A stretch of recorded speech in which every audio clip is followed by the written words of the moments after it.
Ah, I apologize for our successor Sama's lack of courtesy back there. It's not going to leave a mark, is it? Talk about merciless. Did you say something, Jessica? Of course not. I've already learned my lesson, okay? Leon had apparently been chatting with the adult sibling, spun around with a smile and stared at Jessica. Looks like the older sibling's firmly in control around here. Those are some sharp ears. I think I'm finally getting this Leon person. Yeah. Our successor Zama's always been really sharp, and the adults are always gushing about that kid, and I'm always getting compared to that, both at home and at school. Come to think of it, Leon was the student council president during both middle school and high school, and the head of the badminton team too. So everywhere you go, you get compared to Leon, and it doesn't match up too well for you. I said it as soon as I got into middle school. Our successor Sama was already the vice president of the student council. I said, if you're planning to become council president next year, they'll just put more pressure on me, so stop it. But the next year rolls around, and guess who announces their candidacy and wins by a landslide election? Same thing again in high school. I said, please, just give it a rest this time. You're already vice president. But when year 3 rolls around, our successor Sama gets the council president job again.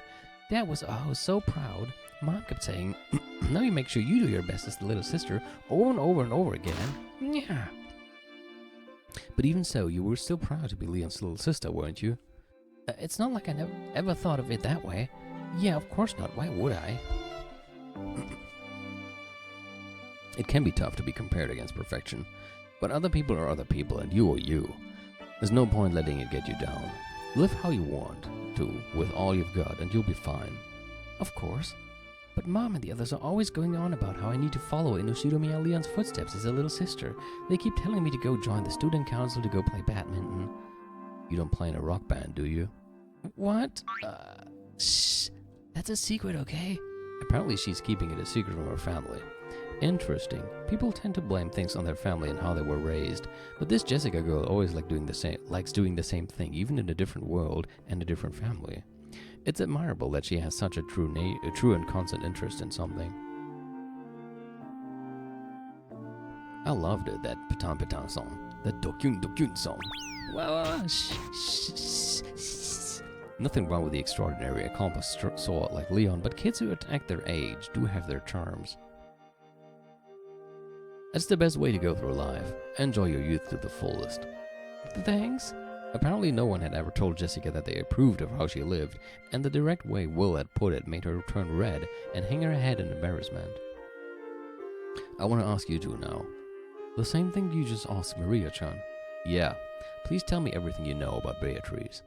Well, you can see how much Maria-chan loves witches and the occult. For her, Beatrice is a symbol to be admired, like an anime heroine. Whenever some trivial thing happens, she believes it's a witch pranking her with magic. You really are an adult, and so is the fact that you'd never say that to Maria, even if you think it. Of course. Childhood dreams only happen when you're a kid. I think respecting that precious experience is an adult's responsibility. Looks like the two of us will get along well. George's position was that Beatrice was nothing more than a fairy tale. However, that phrase, respecting a child's dreams, is the adult thing to do. That might be worthy of further scrutiny. When she got candy from Beatrice by magic, Maria probably got excited and told George and the others. Then the adults followed his lead and actively supported that story as adults should. However, we can conceive of a similar situation coming up besides an adult interacting with a child. For example, what about a subordinate interacting with a superior? If Kenzo, tyrant of the Yoshiromiya family, claimed that Beatrice existed and had revived, perhaps the other members of the family would actively support that story as the subordinates should. Though Beatrice only appeared directly in front of a limited number of people, it's probably safe to say that the concept of her existence penetrated deeply within the Yoshiromiya family, even among those who had never seen her. However, no matter how deeply that concept penetrated, she was only viewed as a sort of fairy tale character. It would be necessary to transform the concept of that character from an imaginary fairy tale into reality. So a person attempting to do this would need to perform acts that no one could explain without magic. These acts were the witch incidents, starting with the window opening pranks played by Beato the Elder, and ending with the closed room murders. Beato the Elder talked about this, saying that the anti-magic power filling the mansion would be weakened bit by bit the more she made her existence known. Beatrice, why were you willing to go so far to make everyone besides you accept your existence? Because that fiction will become the truth if everyone acknowledges it? Because at that moment the being called Beatrice will be acknowledged and will become human? In that case, until Beatrice is acknowledged by all people, she is less than a human. She's furniture.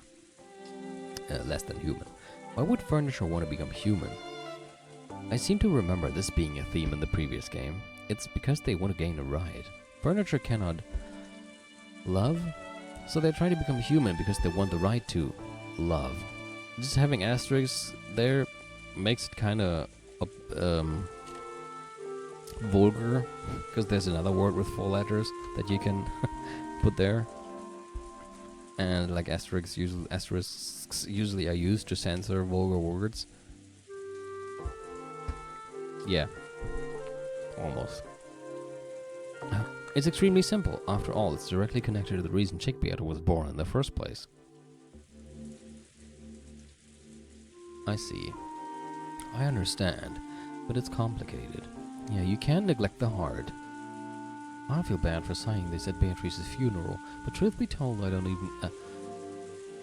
know enough about this person called Beatrice to tell you much about her.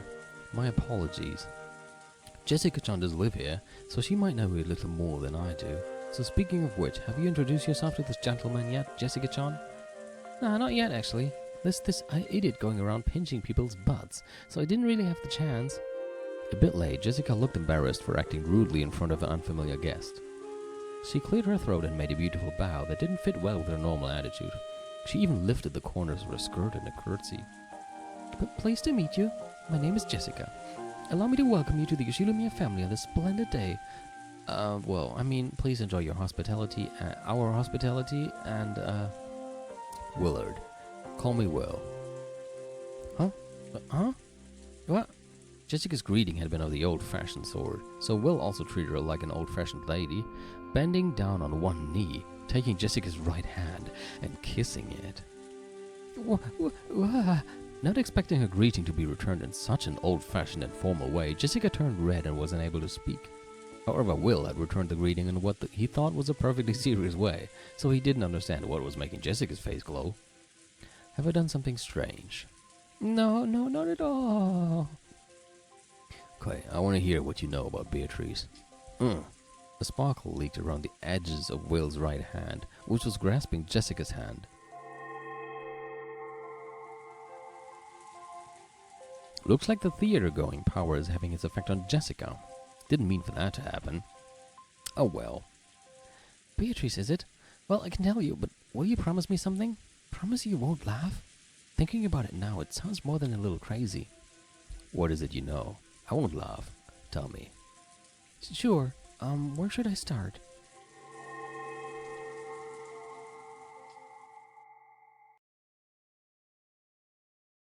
To me, the Golden Witch Beatrice is sort of like one of the 7 mysteries of the Yoshinomiya family.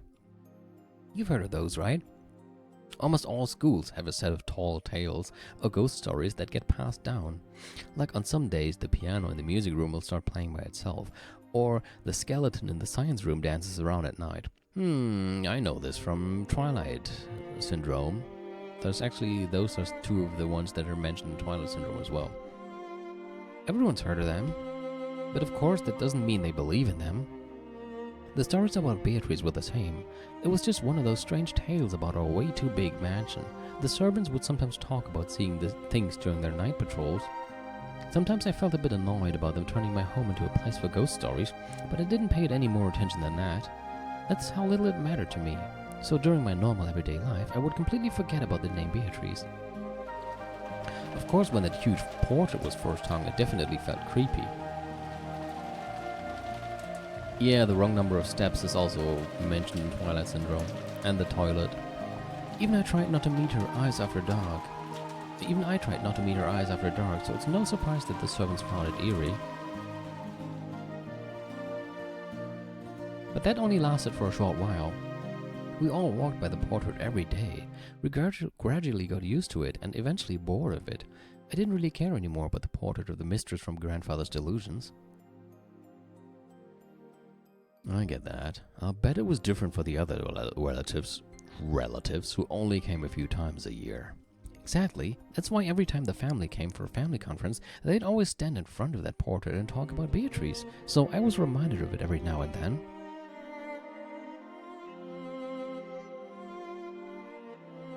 Oh, Beatrice! I've come to play again! I've written a new spell. Take a look at it later, okay? It's Fire 3! You really do like Beatrice, don't you? You've been in such high spirits ever since grandfather had this portrait hung. Huh? Where's Angie? She went back with Aunt Kyria to take some medicine. Her body really is frail. Totally the opposite of Battler. She's the sort that gets sick whenever she's stressed. I also got used to get sick on big holidays or trips. Maria's really tough by comparison. She's been talking about Beatrice non-stop since we left Nijima. Don't you think she's taking this a bit too far? You don't say. It's not so bad, right? It's normal for kids to have an active imagination. If a kid told you that she'd met Santa Claus, would you tell her she's a liar? Well, of course I wouldn't go that far. Maria kept talking to the portrait as though it was an old friend. She promised to play with it later as if she was talking to a living human. George, a man, seemed to think that this behavior from a younger member of the opposite sex was cute. But to be perfectly frank, Jessica, who was the same sex as Maria, found this behavior a bit unpleasant, even though she realized that she was dealing with a younger girl. At one time, even I was fascinated by anime heroines and other fictional characters. However, Maria's behavior seems to signify something more direct than mere fascination. It's something more definite, more vivid. Am I the only one who noticed something odd about her? I'll bet the others all notice too, but try to ignore it because of that adult dignity George Nissan is always talking about.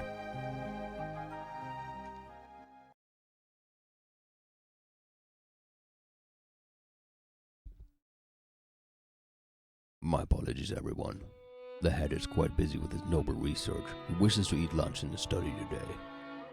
Until a second ago, Kinzo's children had been complaining that eating lunch with their father would give them indigestion, but now that they knew he wasn't coming, they started grumbling about how he should at least spare the time to come down during the annual family conferences. Then let us begin lunch, everyone. I, Goda, have made use of all my talent and experience to make sure that you guests who have come from so far away will be entirely satisfied with your meal. No one's stomach would fail to rumble after hearing that from the great chef, Goda. By the time the splendid dishes were laid out, everyone had stopped talking about Kinzo's absence.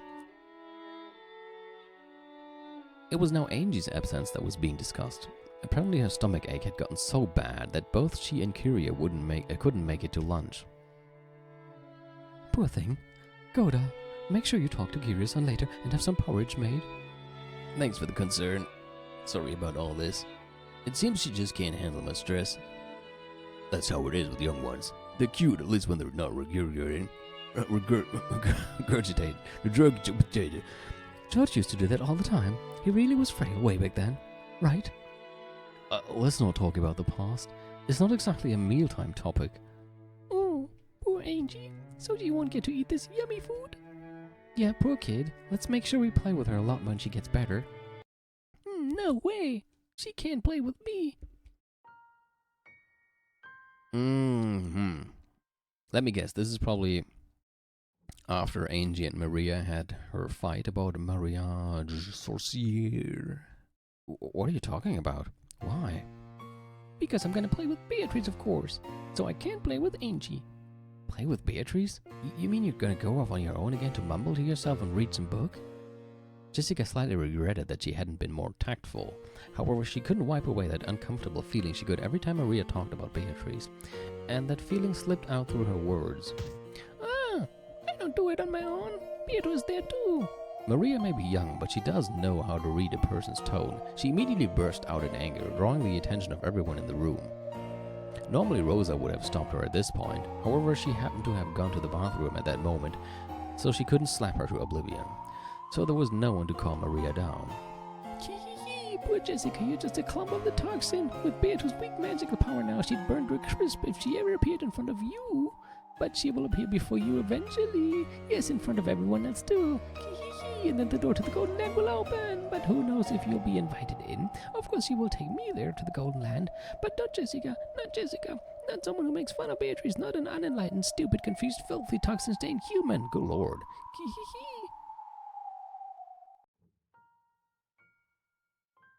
When someone makes fun of Beatrice, it's like Maria becomes a totally different person. There was a theory about Maria having multiple personalities, wasn't there? Multiple personalities? Yeah, that probably describes it perfectly. Or maybe that was Maria's idea of an ideal personality. You mean that thing about creating another self the way you want to be? Huh? How do you know my motto? Don't think too hard on it. You'll just get a headache. There was something Jessica once told Kanon. She had been talking about how anyone can create another self in the image of the person they want to be. Wasn't that during Kanon's confession? I think we heard those words somewhere near the beginning of the second game. Now that I think about it, some very interesting stuff has been mentioned since very early on. Everyone has a self they really want to become, but they can't do it. Their current self is always surrounded by the lifestyle and the limits placed on them, so they have no way of changing themselves. True. Changing yourself means changing your environment as well. That's not easy to do. So my idea was to leave who I am now alone. I'd create another self, one that I really wanted to be. You felt suffocated, forced to live the life of a rich family's daughter, and you envisioned the self that you wanted to be. But I couldn't do anything outlandish at home, of course. Mom would just start yelling at me. So I made my plan. At home, I'd obediently do what my parents said, but I'd also create a second self to do what I wanted. At home, you did everything your parents told you to, and outside, you did what you wanted. That's a good way to live. You should be proud. Thanks. And well, if there's something you really want to be, and if you really work for it, it's easier to do than you'd think. I figured Maria was pretty much the same. You think Maria is doing the same thing when she gets excited and starts talking and talking? Sometimes I think that's the person Maria really wants to be. As the youngest member of the family, she's adored but not respected. Every time she learns something, there's always someone in the family who already knows it. She doesn't get to show off her knowledge about anything. Whenever she does learn something new, we try to smile and praise her, but that might actually have hurt her. So Maria wanted to become an authority on something. It's something that all young boys and girls think when they want to shake off their childhood. It's not a bad feeling when you learn something new and your parents praise you, but when you realize that your parents already knew that thing, it sometimes feels like they're talking down to you. When a kid learns their one-digit times table, the parents will probably praise them. However, inconsiderate parents will sometimes ask mean questions like, "Then what is 11 times 11? Or what is 16 times 16? Or something similar. If that happens, the kid will lose his feeling of accomplishment and will start to feel as though he could never surpass his parents. Yeah, well, that's a dick thing to do. Oh, you learned something appropriate of your age? Well, then let me ridicule you by asking questions that are not appropriate of your age. So it's easy to guess why Maria got interested in the occult, something no one else knew about, and started learning more and more about it. I think the person Maria wants to be is an authority on the occult who everyone respects. And if she talked about the occult during her everyday life, Rosa would hit her. So like you, she's been hiding this other self most of the time. That's what I think she's doing at times like this. Maybe you should say that this is her real self slipping through the cracks to cover up her normal self. Actually, I've had some experience with that myself. I've thought at times that it would be nice to become a frail, secluded lady, so I'd pretend to cough a lot, and it sort of became a bad habit. Because everyone would be nice to you if you started having coughing fits? No. Whenever the conversation turned to something I didn't like, or something that made me feel uncomfortable, I could do that to change the subject. I see. And that's another self you wanted to become. I'd appreciate it if you didn't tell anyone about that. Then just what is Maria's other self? An authority on the occult who can out-argue even adults? Or else does it have to do with a relationship with witches? Either way, denying Beatrice in front of Maria is clearly taboo. In her search for something more than her everyday life, Maria found it in Beatrice, and inside herself. In that case, is going to the Golden Land with Beatrice Maria's wish? Looks like we've gone off track. Anyway, Maria kept up that tantrum until Aunt Rosa got back. I should have let her be, but I fought back. You said there was no way Beatrice could exist? Something like that. If she exists, then just let me see her. Of course, once Maria started crying, I realized I had gone too far. And then? At the end of the family conference, I was the only one still upset. Maria acted as though nothing had happened. Instead, she went off somewhere on her own and came back talking happily about how she'd played with Beatrice again. Everyone, me included, decided not to contradict her. By that time it was best to just accept it and ignore it. Is that all you have to say about the family conference? About the conference, yes. What I want to talk about is what happened after the conference was over and everyone left.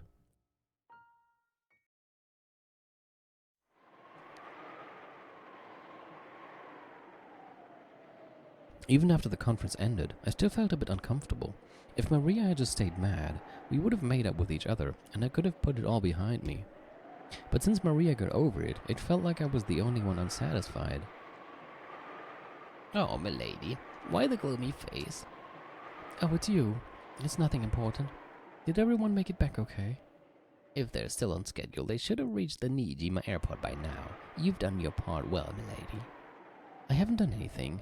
It's you servants who've done a great job. Are you still upset by that fight you had with Maria-sama yesterday? Sorta. She's just a kid, right? It's not something you need worry about. All grown up in high school. Do you think all that was just a kid's nonsense? You mean about Beatrice-sama? See, even you call her Sama. Beatrice is the name of grandfather's mistress, the person he's still infatuated with. I realized that as a servant, Kumasawa-san can speak of her indiscreetly. Still, that's now become the name of the fictitious witch who lives in this mansion, and it's almost natural for people to call her Sama. Beatrice is just a ghost story created by the adults to stop us from wandering into the forest. Maria just thought it was interesting the one day and decided to act like it was true. Ho, if you say such things, you'll end up regretting it. After all, Beatrice-sama exists. Again, when you say stuff like that, you're just freaking me out. I may not be George Nissan, but I'm not gonna go around shouting that Santa couldn't possibly exist. But that doesn't mean he actually exists. You'll find you're wrong there, milady. Wrong? Oh yes, the gods dwell in all things. In the same way Beatrice-sama dwells in this mansion. Like the gods, Beatrice-sama will do you no harm if you respect her. As you say, it will be as though she doesn't exist. However, if you ever fail to show proper respect, her curse will descend upon you. Of course, this doesn't apply only to Beatrice-sama. If there's a curse, let's see it. I'd just love to meet her. Milady, you mustn't say such things.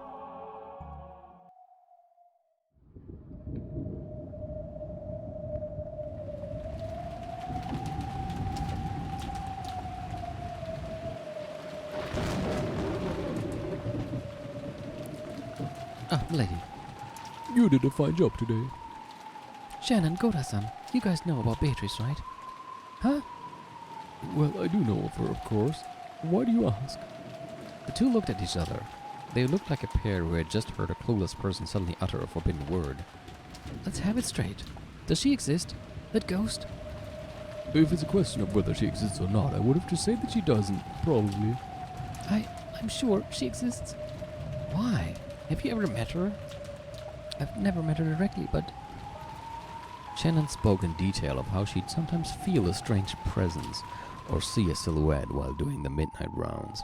And each time she started, Jessica would immediately cut her off, saying she must have seen it wrong or been mistaken.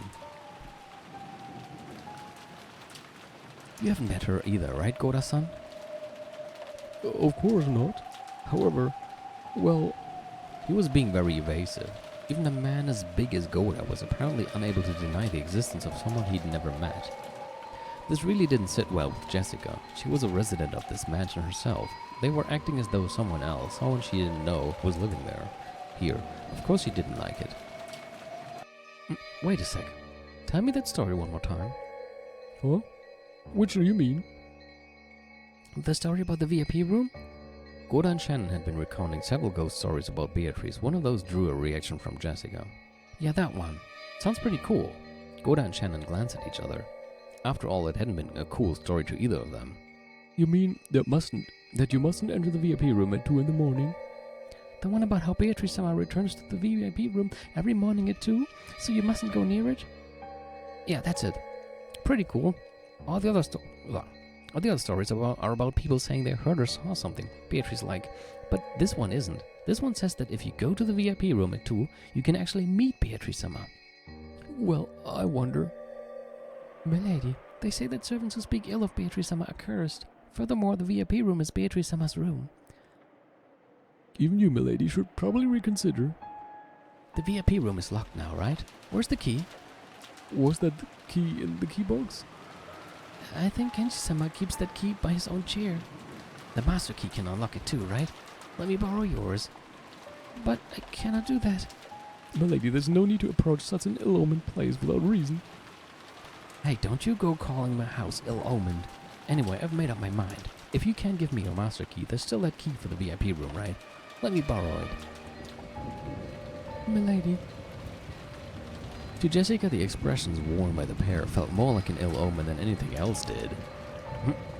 In Jessica's eyes, the ill-omened thing wasn't the witch or the VIP room. It was them, Maria and the others who believed in witches. In the end, Jessica forced them to agree, and she made them bring her the key to the VIP room. So you went on the classic test of courage to see if Beatrice will really appear in the VIP room or not. Pretty much. Still, I wonder why I was so fixated on doing that. I must still have been brooding over that fight I had with little Maria.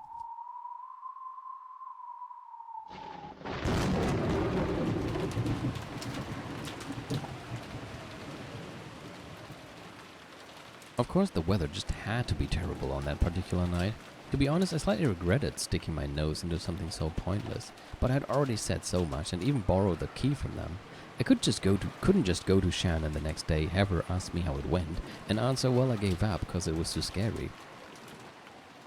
Normally I go to sleep long before 2 a.m. If Mom found me wandering the corridors at that time of night, she'd definitely yell at me. So I waited in my room, staring at the hands of my clock as it ticked closer to 2. Outside, the rain was incredible, and the wind strong. The swaying, rustling trees were particularly eerie. I had complained to Shannon and Goda about making up ghost stories about my house, but I was starting to feel like those ghost stories might not be so impossible after all. The Yoshinomiya mansion is huge. Honestly, I can't think of the entire mansion as my own house. As Mom says, the hallways of the Yoshinomiya mansion should be treated like public roads. In other words, my own room is part of my home, but the hallways and the rooms I don't usually enter are outside. So while part of me felt that this VIP room ghost story was ridiculous, and another part of me was so creeped out that it kept frantically trying to convince itself that the first part of me was right. What? Another part of me was so creeped out. Okay. Only 10 minutes left until 2. If I want to be inside the VIP room at 2, I need to get there before then. Guess it's time. Sorry, but I'm not giving up that easy. Nothing's going to happen. I know that. It'll just be a stupid waste of time for a few minutes. I touched the doorknob to the door of my room and was startled by how unpleasantly cold it was. As long as I stayed in this room, I could laugh off anything. After all, this was my room, but it wouldn't be like that in the hallway. That's outside my territory. And the doorknob, the barrier between the two, is ice cold. Idiot. What are you so scared of me? You aren't taking Shannon's, Goda-san's, or maybe Kuma-sama-san's gossip seriously, are you? I'll prove it. There's nothing strange in the VIP room. The corridor was only dimly lit. Before lights out time, the hallways were brighter, but to avoid wasting energy or something like that, we kept the lights to a minimum at night. So even though I was inside my own house, it was very clearly the middle of the night here. If Mom found out that I was wandering around at a time like this to do a test of courage in the VIP room, which I'm not even supposed to go in, I'd get in a lot of trouble. To make sure she didn't find out, I tried to hide my breathing and my footsteps, so the silence felt unbelievably loud. Even though it was so quiet, that eerie sound of the wind was noisy. The sound of twigs rustling, the sound of some pillar in this old mansion creaking. What's that sound like a beak tapping against glass? Though it was so quiet, all of the little suspicious sounds made it seem noisy. Damn, I'm an idiot. Why couldn't I have brought a flashlight at least? A flashlight to use inside my own home? No, that's even more idiotic. I mumbled this to myself, hoping it would drown out the sound of the wind just a little. Then I saw it. The door to the VIP room. This was the VIP room, the room for important guests. However, as far as I knew, it had never been used before. None of the guests who came to this mansion were important enough to be given use of this room. Though I'd been clutching that key the whole time, it didn't feel warm at all. It still ruthlessly and icily tormented me. Or maybe there was a warning. If you go back to your comfortable room and hide in your bed, this night will pass like any other. Don't mess with me. I can't give up after coming this far. Even though the key was freezing in my hand, telling me to go back, it slipped into the keyhole quite easily.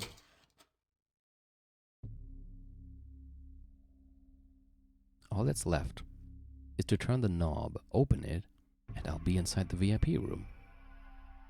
Hey, it's Aaron's favorite song. It's not like I've never been in there before. Long ago, I explored and played hide and seek all the time, and this room that I rarely entered seemed unusual and exciting. However, I got in trouble for going in and was told that this room was important, so one mustn't enter without reason. After that, they made a rule of locking up unused rooms, and I couldn't go in anymore. So it's probably been several years since I've gone into the VIP room. In fact, it might be more than 10 years since the last time. The inside of the room has probably changed from how I remember it. Come to think of it, even then, I felt that there was something unsettling about it. Slowly, I pushed the door open. The door was light, and even after I let go of it, it kept opening by itself as though beckoning me in. Beyond it was a darkness as thick and heavy as ink.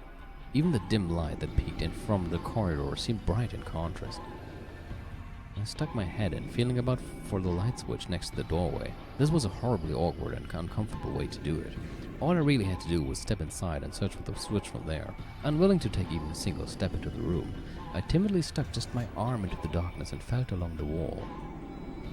There.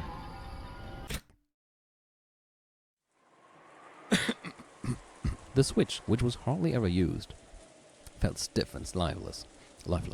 However, once the light turned on, the darkness vanished in an instant, and there, exactly as it had been, as though not a thing had changed in all these years, was the VIP room. The curtain and bed cover might have been slightly different, and maybe the chairs and the like had changed too. Still, if I had to put it in words, I'd call it the feel. The stiff, lifeless feel of this room hadn't changed. If I hang around here, someone might find me. I'd rather not have Mom find me here. I readied myself, and though I couldn't even bring myself to enter this room when the lights were out, I finally entered. As soon as I closed the door, I felt an oppressive, suffocating sensation. Alright, I've shut myself up in the VIP room. Bring it, Beatrice. What time is it now? I looked around the room, but I couldn't see any clock. I'm not in the habit of wearing a watch around the house. Damn, now I'm not sure what time it is. Still, I know there's only a few minutes left at most. I tried to suppress my desire to use going to get a clock as an excuse to run away from this place. Even so, just standing around like this was boring. When I looked around again, searching for something to sit on, I found something strange. What's this? Oh, no you don't. No you don't. Oh, no you don't. You don't. No. No. Don't start with the creepy doll shit, man. It had been placed on the side table next to the bed. If this room had been used often, I'd have thought it was just one of the owner's personal belongings. But no one lived in this room, so this can't belong to the room's owner. What is this, an offering or something? Creepy. My sentiment exactly, Christian. It really did look like an offering. A small French doll was sitting on the side table. The doll's hair was gold. It was wearing a black dress. Just who managed to find this doll and where? There's no doubt that someone placed a doll here to symbolize Beatrice. Does that mean this doll is supposed to be the owner of this room or something? And looking like an offering to that owner, there sat a small plate with several cookies and wrapped chocolates. It was all set out neatly and there was no dust piled up on the doll. In other words, both the doll and the offering were taken care of on a regular basis by the servants, kept in good condition along with the rest of the room. Taken care of? No, it's more than that. It looked like an offering, no, like some sort of worship, a prayer saying, please don't curse us. So even though the doll was more than eerie enough by itself, viscerally, it was even more unnerving to imagine it being kept safe and worshipped in a place like this. Stupid. Am I supposed to clap my hands together and say, please don't curse me? Jessica forced herself to look away from the bizarre doll. She couldn't bring herself to sit on a bed that wasn't hers. Then again, she didn't really feel like sitting down on a chair either. She had lost any desire to sit on anything in this room.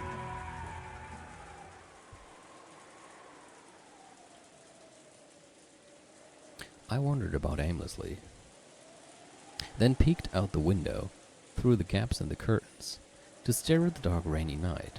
What the hell am I doing? Hanging about in the VIP room this late just because that fight with Maria is still eating at me. This is totally pointless. Beatrice. Just when did that strange witch start living in this mansion? Grandfather's always yelling about Beatrice. Since it's apparently the name of his dead mistress, people started talking about how her ghost must haunt this mansion. There's that kid's horror story about the witch in the forest, which might be a ghost story made by the adults to stop the kids from going in there. The portrait grandfather had hung in April was really striking, and there was also that weird epitaph. The creepy words on that, which sounded like some sort of ceremony with human sacrifices, made the name of Beatrice seem all the more unnerving. At some point those stories mixed together, and now people say that the witch Beatrice exists. I don't believe in Beatrice because I know she's just a fictional person made by the fusion of a few horror stories. The Beatrice who was grandfather's mistress probably did exist, but she wasn't a witch.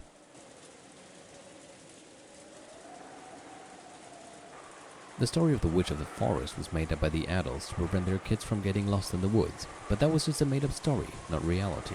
In fact, I've heard that the adults here once scared the kids with stories about wolves living in the forest. Apparently the kids realized that wolves couldn't possibly be there, so it was changed to the witch. Oh, because the witch could possibly be there. Okay, I guess I get it. When the portrait was hung, that once vague character suddenly had a face, and people acted as though she had been around since long ago. That's right, it's all a ghost story someone made, a fiction, and Maria calls Beatrice her best friend, and the servants worship her like a household shrine. I just don't get it, and it creeps me out.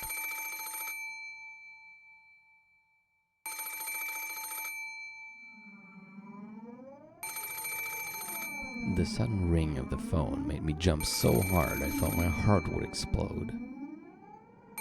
There was a phone on the bedside table across from the one with the doll, and it was ringing noisily. However, I was only surprised by the first ring. By the time it had rung 3 times, I'd regained my cool enough to grumble about this being a prank done by someone trying to scare me. I need some more water. I'll be right back.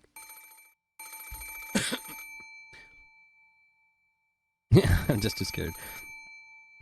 If I rush to pick it up, I'll probably hear someone laughing at me, saying, "Were you scared?" I thought about ignoring it instead, but it kept on ringing incessantly. It was a pretty loud sound to have going on, and on this late at night. If Mom somehow manages to hear it from her room, I'm screwed. Okay, I've got it. Might as well say you scared me or whatever. I decided to pick up the receiver. I'll just say, that surprised me. And maybe follow that up with, looks like Beatrice didn't show up after all. After all, this is my victory in a sense. Hello. Oh, hey Beatrice. Huh? Maria? I don't get it. Did I hear that wrong? Why would Maria be calling here? Hello? Thanks for teaching me that fun song last time. In return, I'm gonna sing you a song, Beatrice. I just learned this one. Ooh. The voice, the intonation, the manner of speech, all of it clearly belonged to Maria, but what's she talking about all by herself? Maria just kept on talking happily as I stood there, stunned and unable to interrupt. Eventually, Maria started singing an old familiar kid's song that even I knew. I don't get it. I think I perhaps do. Oh no, Kagome can fuck right off. Shit is creepy as hell. Maria, hello? Wait a sec, stop singing. What's going on? I don't get it. Hello? Oh. The voice and the lights, everything disappeared. In the pitch black, I couldn't see anything, couldn't tell what was happening. I don't get it. What's going on?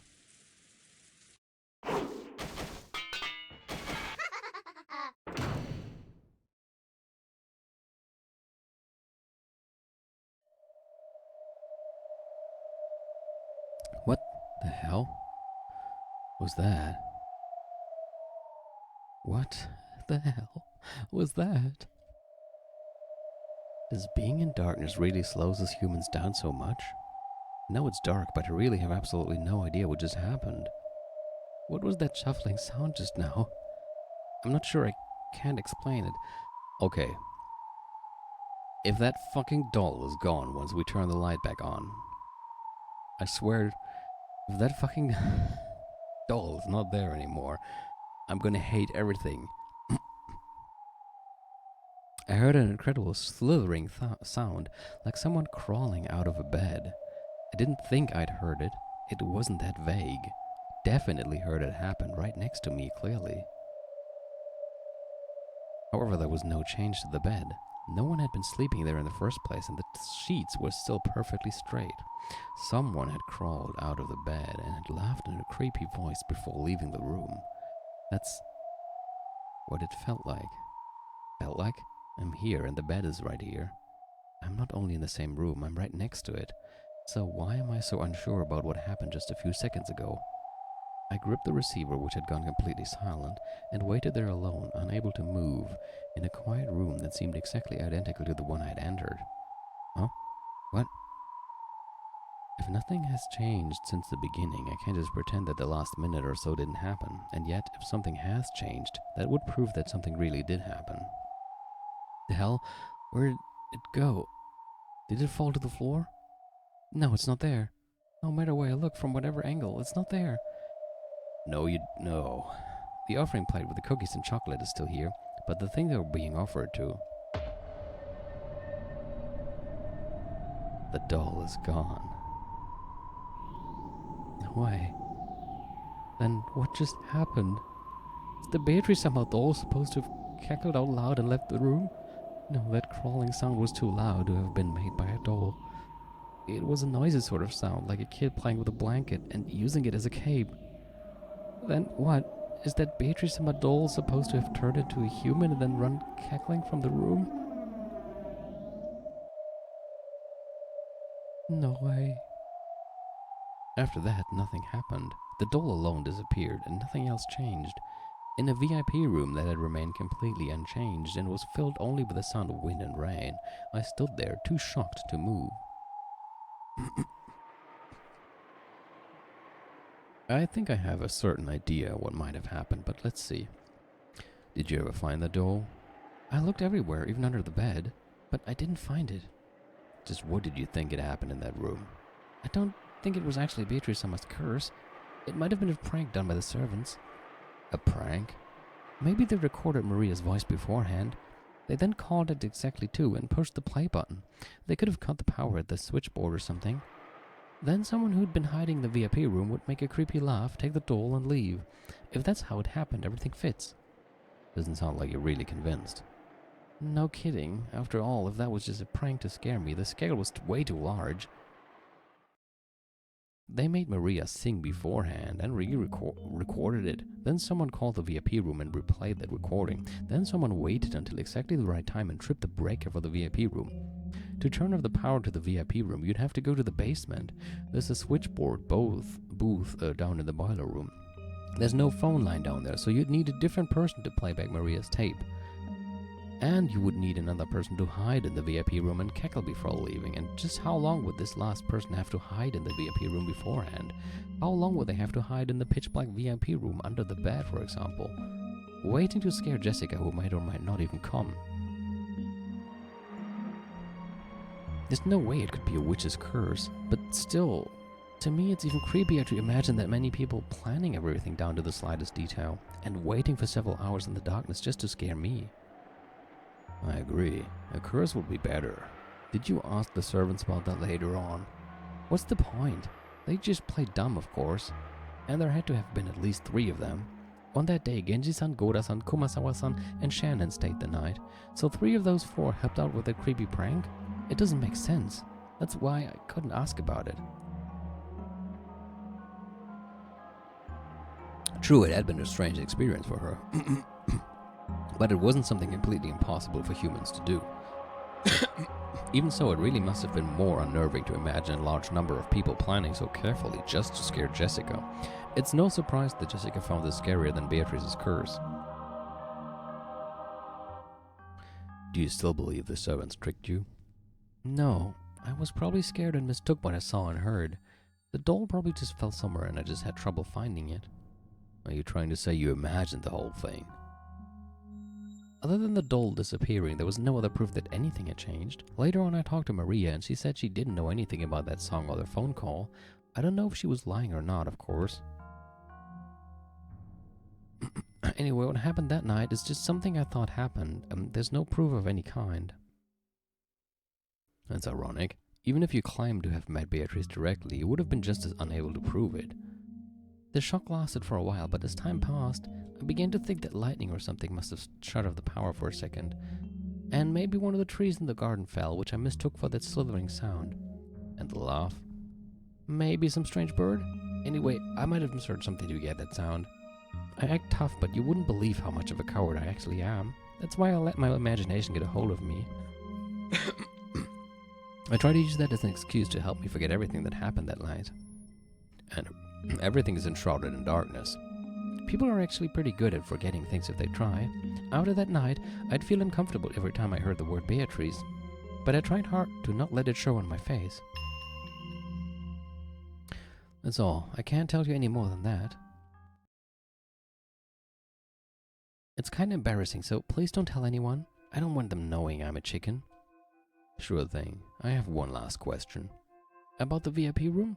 No, about the dining hall. The dining hall? On the day of the family conference, just before your ghost story, all of the relatives were gathered in the dining hall, right? Yeah, except Butler hadn't come back to the family yet. Everyone else was there. Everyone except grandfather, of course. And Angie wasn't in the room because of her stomachache. Her seat was next to yours, wasn't it? Yep. Is that the seat to your right? Yeah, the seat to my right. Why does it matter? Huh? Wait. That's strange. Why to the... That's enough. Try not to think. You'll just get a headache. What's up, Jessica? Why the confused look? Well, right. Left. Huh? You're so weird. How's it going, Will? Have George, Nissan, and Jessica told you anything useful? A bit. That ghost story about Beatrice was pretty fun. A ghost story? What kind of story?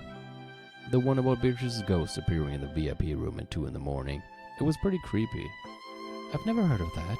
I don't know who put that out there, but that's really, really rude, making up ghost stories about the woman our head is indebted to. A model answer. What? Do you know about the epitaph, Leon? Epitaph? What epitaph? That epitaph by Beatrice's portrait. My apologies, but I have no idea what you mean. The doll can fuck right off. Can stay there somewhere. Behold the Sweetfish River running through my beloved hometown. What on earth are you talking about? So in your world, no, in this world, the portrait exists but not the epitaph. Of course I know about the large portrait of Beatrice hanging in the entrance hall, but I haven't heard of this epitaph. What is it? But Jessica knew of it. That's a very interesting difference. You've lived on Orokanjima all your life, right? Of course. What's your point? When you were a little kid, you were told not to go near the woods. Threatened about it. Yes. They always said to stay away since it would be dangerous if we got lost. Because a witch lives in the forest. A witch? What witch? The Golden Witch, ruler of Orokanjima's night. Beatrice. What are you doing with the doll in the chat? Beatrice is a woman to whom grandfather owes a great debt. Don't you think it's a bit rude to treat her like a witch or a ghost? You don't know about the witch Beatrice? I know about the Beatrice who came here in a submarine, along with the gold, and about her daughter who was raised in the hidden mansion. We just learned about those two together a short while ago, right? Where does the witch come in? I see, so that's it. Then how did they scare you to keep you from going into the woods? They said that wolves lived in the forest. Wolves, but not a witch. I see. That's interesting. Not to me. What are you talking about? What is this witch? I'm just talking to myself. I have one more question. Please go ahead. During the family conference, who sits to your right at the dining table? My little sister, Jessica, sits across from me. The next in rank is Aunt Eva's son. So George Neeson is the one on my right. What's your point? I get it. It's all mashed together in a confusing mess, but it is interesting. Well, I'm still in the dark here. Me too. I don't have a seating table here. Seating plan for the table.